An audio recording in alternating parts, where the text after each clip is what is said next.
Tomber amoureux, c'est un sentiment qui ne se commande pas. Vous ne pouvez pas contrôler votre sentiment amoureux. Vous pouvez essayer parce que peut-être que vous êtes dans cette situation-là et vous avez vu, vous n'y arrivez pas.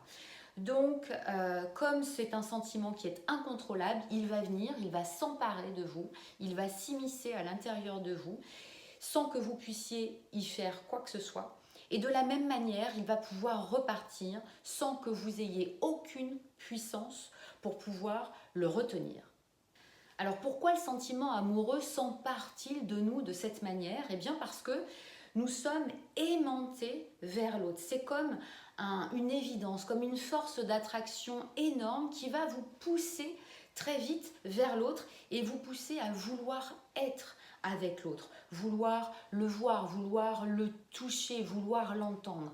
Et cela évidemment n'est pas sans conséquence. Pourquoi? Parce que le sentiment amoureux va venir vous chambouler complètement et il va entremêler de la passion, du désir que vous allez avoir pour l'autre quand tout va bien, mais également ce sentiment amoureux va mettre en place des ressentis, des émotions telles que le manque, la jalousie, la colère, la tristesse, l'angoisse. Quand tout ne se passe pas exactement comme vous le souhaiteriez, cela peut donc devenir une véritable torture. Pourquoi ça va devenir une véritable torture? Quand il y a une rupture, que cette rupture soit subie parce que l'autre ne veut plus de vous, ou qu'elle soit choisie parce que vous décidez de rompre une relation, non pas parce que vous n'êtes plus amoureux, mais parce qu'il s'est passé quelque chose à l'intérieur de cette relation que vous ne pouvez pas accepter ou pardonner, ou qu'il y a des choses qui ne vous plaisent plus du tout chez l'autre ou en l'autre, eh bien ce sentiment amoureux, il va malgré tout rester. Et cela va vous bouleverser, jusqu'à parfois même altérer finalement la perception de la réalité, jusqu'à vous faire perdre le contrôle de vos émotions, de ces émotions qui vont vous envahir, qui vont même parfois aller jusqu'à vous dépasser. Alors évidemment, dans une rupture, eh bien, il y a un deuil à faire. C'est un peu comme un sevrage, une drogue qu'on enlève à celui qui a l'habitude de la prendre. Eh bien, il y a un manque véritablement important, et donc le corps réclame cela. Ce qui fait que votre esprit ne va plus pouvoir raisonner correctement parce que ce vide abyssal, il est en vous et il prend toute la place. Alors pourquoi c'est si dur? Pourquoi, malgré la rupture, le sentiment amoureux reste là et pourquoi est-il si douloureux?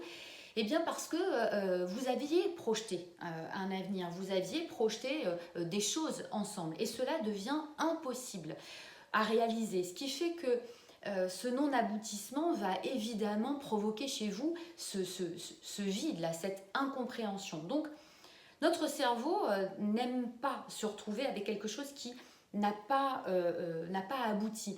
Donc, il ne peut pas oublier la tâche qui a été commencée et qui n'est pas complètement terminée. Ce qui fait que toutes les projections idéalisées, débutées mais non abouties complètement, non réalisées totalement, eh bien, elles vont vous inciter à vous faire penser encore et encore et à vous rappeler qu'il y a rupture, que vous aviez commencé et que vous ne pouvez pas, que vous n'arrivez pas à terminer ce qui pourtant vous faisait tant plaisir quand tout allait bien.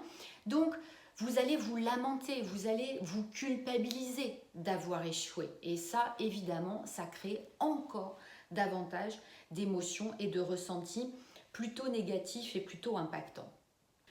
Alors la question qu'on me pose souvent quand on vient me voir en thérapie pour régler ce sentiment amoureux qui est difficile et permanent, c'est combien de temps faut-il pour faire le deuil d'une séparation et surtout combien de temps après une séparation on est encore amoureux.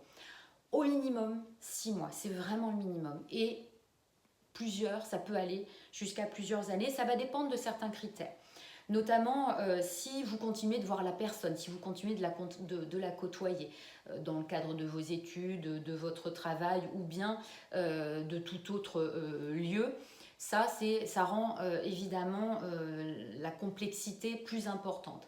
Si l'état, en fait, si la passion, la fusion dans laquelle vous étiez avec cette personne était très importante, et bien évidemment, ça va être plus impactant également pour vous en défaire, pour vous en départir.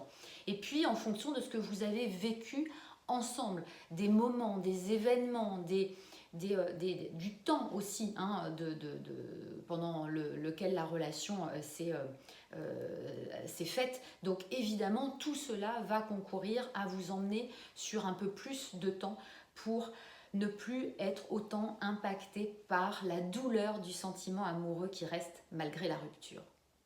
Alors évidemment, la question qui reste, c'est mais comment faire pour ne plus autant souffrir du sentiment amoureux?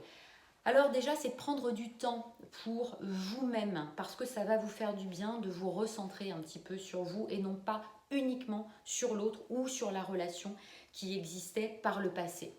C'est ne pas non plus rester sans rien faire, mais au contraire agir, parce que lorsque vous agissez, vous vous concentrez sur autre chose que la difficulté que vous ressentez.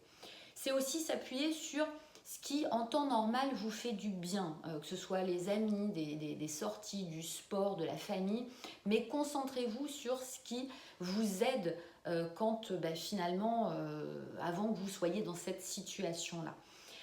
Et puis, évidemment, trouver de l'aide. Alors, trouver de l'aide pour entrer en thérapie, pour revenir à une forme de raisonnement par rapport à la rupture.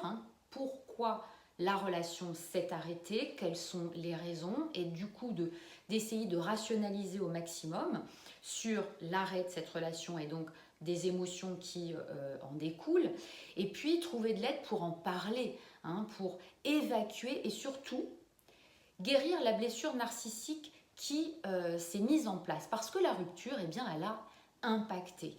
Elle a impacté durablement et durement la conscience et l'estime que vous aviez en vous-même. Donc fondamentalement, ceci est à redorer et vous avez une partie de vous là qui est à reconstruire. Donc si vous êtes dans cette situation-là et que vous n'arrivez pas à vous en sortir seul, n'hésitez pas, prenez rendez-vous en ligne sur mon agenda électronique, que ce soit ici au cabinet sur Andrézy ou bien en visio. Je peux vous accompagner pour vous aider à moins souffrir de ce sentiment qui reste malgré la rupture, ce sentiment amoureux qui finit par faire mal, alors que je vous le rappelle, une relation, l'amour ne doit pas faire mal de manière durable. L'amour n'est pas souffrance. Allez, je vous dis à bientôt. Ciao!